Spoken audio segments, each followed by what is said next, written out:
नमस्कार, देश रोजाना पर वक्त है प्राइम टाइम का। मैं हूं आपके साथ स्मिता सिंह। आज प्राइम टाइम का हिस्सा बनी है जो खबरें, उनमें मुख्य हैं मानसून में भी मणिपुर और मेवात दोनों की आग बुझ नहीं पा रही है, तो दोनों पर ही सियासत भी खूब जमकर हो रही है। बात पहलवानों की भी करेंगे और बात उस रिपोर्ट की भी करेंगे जो एनीमिया को लेकर है और चिंता बढ़ाने वाली है। लेकिन सबसे पहले नजर दिन भर की सुर्खियों पर। ज्ञानवापी पर सुप्रीम कोर्ट में सुनवाई। एएसआई सर्वे पर इलाहाबाद हाईकोर्ट के आदेश को दी गई चुनौती। हाईकोर्ट के आदेश के बाद एएसआई सर्वे शुरू। दोनों पक्षों के प्रतिनिधियों की मौजूदगी में हो रहा सर्वे। मणिपुर में फिर बिगड़े हालात। भीड़ ने आईआरबी यूनिट पर किया हमला। लोकसभा में पारित हुआ दिल्ली सर्विस बिल। सोमवार को राज्यसभा में होगा पेश। मोदी सरनेम केस में सुप्रीम कोर्ट से राहुल को मिली राहत। सजा पर लगी रोक, सांसदी होगी बहाल। नूह हिंसा के बाद एसपी वरुण सिंगला पर गिरी गाज, किया गया तबादला। उत्तराखंड के रुद्रप्रयाग में भारी बारिश से तबाही। 13 लोगों के बहने की आशंका, रेस्क्यू जारी। और आइए अब कुछ खबरों पर करते हैं विस्तार से बात। प्रदेश की नूह घटना पर 25 लोगों की खिलाफ हत्या का मुकदमा दर्ज किया गया है। 176 लोगों की गिरफ्तारी भी हुई है। नूह, फरीदाबाद, पलवल और गुरुग्राम में छुटपुट घटनाओं के बीच शांति का माहौल अभी बना हुआ है। धार्मिक उन्माद फैलाने के मामले में पुलिस ने बिट्टू बजरंगी को गिरफ्तारी के बाद जमानत पर छोड़ दिया है। साथ ही प्रदेश सरकार ने नूह हिंसा पर 2 बड़े एक्शन लिए हैं। हरियाणा सरकार ने हिंसा प्रभावित नूह जिले के पुलिस अधीक्षक वरुण सिंगला का ट्रांसफर कर दिया है, क्योंकि वे हिंसा के दिन छुट्टी पर थे। अब उन्हें भिवानी जिले का चार्ज दिया गया है। नूह का जिम्मा एसपी नरेंद्र बिजारनिया को सौंपा गया है। इसके साथ ही प्रशासन ने तावड़ू इलाके में 200 से ज्यादा झोंपड़ियों पर बुलडोजर भी चलाया है। सरकार के मुताबिक वहां रोहिंग्यों ने अवैध कंस्ट्रक्शन किया हुआ था। प्रशासनिक कार्रवाई के इतर इस मुद्दे पर सियासत भी गरमाई हुई है। सियासी घमासान मचा हुआ है, खासतौर पर सीएम खट्टर के जनता की हिफाजत सुरक्षा वाले बयान को लेकर। हरियाणा के पूर्व सीएम भूपेंद्र सिंह हुड्डा ने मुख्यमंत्री सीएम खट्टर के सुरक्षा को लेकर दिए गए बयान पर कटाक्ष किया है। हुड्डा ने कहा कि वे खुद 2 बार प्रदेश के मुख्यमंत्री रहे हैं। हरियाणा की पुलिस हर स्थिति से निपटने के लिए सक्षम है। उन्हें सही मार्गदर्शन की जरूरत है। हुड्डा ने यह भी कहा कि मुख्यमंत्री नागरिकों की सुरक्षा को लेकर दुर्भाग्यपूर्ण बयान दे रहे हैं। क्या सुरक्षा सिर्फ सत्ता में बैठे हुए लोगों के लिए है? आम आदमी सुरक्षा के लिए किसके पास जाए? आज हरियाणा वासी खुद को देश में सबसे ज्यादा असुरक्षित महसूस करते हैं। हुड्डा ने नूह घटना पर न्यायिक जांच की मांग भी की है। राज्यसभा सांसद दीपेंद्र हुड्डा ने कहा कि सीएम खट्टर को नैतिक जिम्मेदारी लेते हुए अपने पद से इस्तीफा दे देना चाहिए, क्योंकि उनका ये बयान गैर जिम्मेदाराना है। उनके बयान से आम आदमी का मनोबल टूटेगा और अपराधियों के हौसले बुलंद होंगे। दीपेंद्र हुड्डा ने कहा कि इस हिंसा के लिए पूरी तरह से प्रशासनिक विफलता ही जिम्मेदार है। नूह घटना पर हरियाणा कांग्रेस की पूर्व प्रदेश अध्यक्ष शैलजा ने कहा कि मनोहर लाल जी, क्यों आप झूठ पर झूठ बोल रहे हैं? हरियाणा को शर्मिंदा कर रहे हैं। अगर आप झूठ नहीं बोलते और उसकी बजाय वक्त रहते राजस्थान सरकार की मदद कर देते, तो शायद आज हरियाणा दंगों की आग में न झुलस रहा होता। कुमारी शैलजा ने कहा कि सीएम खट्टर को राजधर्म का पालन करना चाहिए, झूठ का सहारा लेना बंद करना चाहिए और हरियाणा की जनता की चिंता करनी चाहिए। नूह घटना पर इनेलो ने राज्यपाल को खत लिखकर मिलने का समय मांगा है। कह सकते हैं कि अब नूह घटना आने वाले चुनाव में विपक्ष के लिए ढाल बनेगा। नूह को लेकर पहली बार पंचायत मंत्री देवेंद्र बबली भी सामने आए हैं। उन्होंने कहा कि हम गठबंधन में सरकार चला रहे हैं, ये हम सबकी ड्यूटी बनती है। कानून व्यवस्था बनाए रखना हम सबके हाथ में है। बात तो बबली जी ठीक कह रहे हैं, ये सरकार का ही काम था, लेकिन सरकार इसमें नाकाम साबित हुई और अंजाम हम सब ने देखा कि क्या हुआ।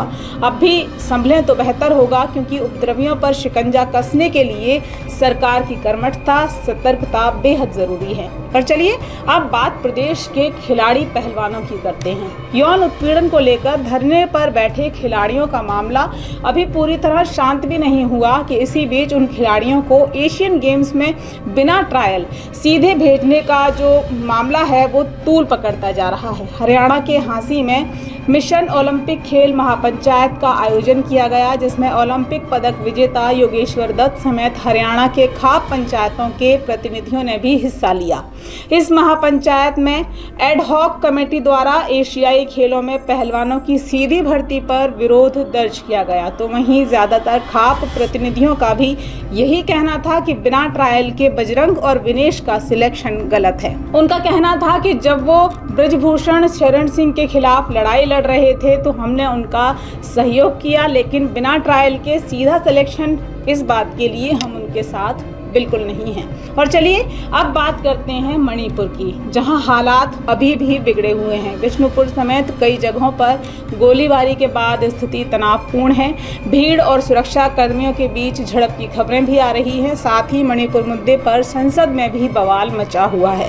विपक्ष लगातार प्रधानमंत्री के मणिपुर पर बयान के लिए अड़ा हुआ है, तो वहीं सत्ता पक्ष का कहना है कि चर्चा राजस्थान पर भी होनी चाहिए। इसी हंगामे के बीच सदन फिर स्थगित कर दिया गया। हालांकि अब ये बवाल बढ़ेगा और ज्यादा बढ़ेगा, क्योंकि अब सदन में कांग्रेस के युवराज राहुल गांधी भी आने वाले हैं। दरअसल मोदी सरनेम के इस मामले में सुप्रीम कोर्ट से राहुल गांधी को बड़ी राहत मिली है। सुप्रीम कोर्ट ने फैसला सुनाते हुए राहुल गांधी की सजा पर रोक लगाई है, साथ ही उनकी सांसदी भी बहाल हो जाएगी।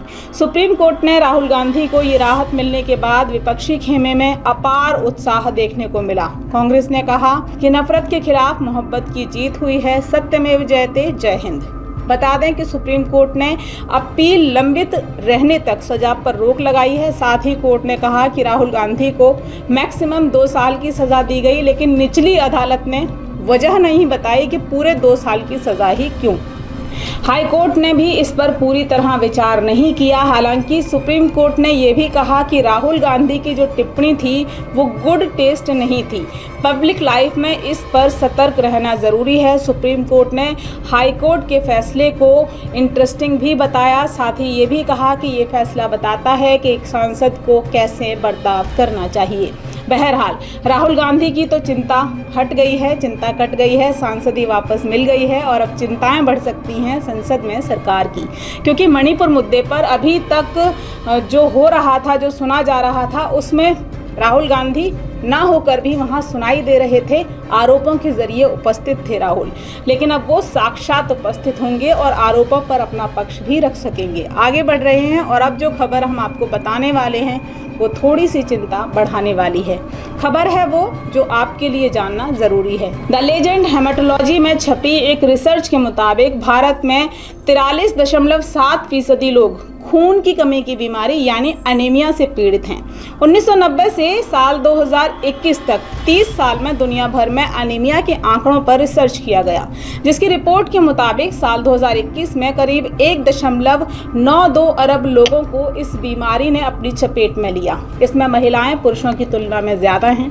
पूरी दुनिया की बात करें तो साल 2021 में 17.5% पुरुषों की तुलना में 31.2% महिलाओं को एनीमिया था। भारत समेत दुनिया भर में 66.2% मामलों में ये पाया गया कि आयरन की कमी से एनीमिया होता है।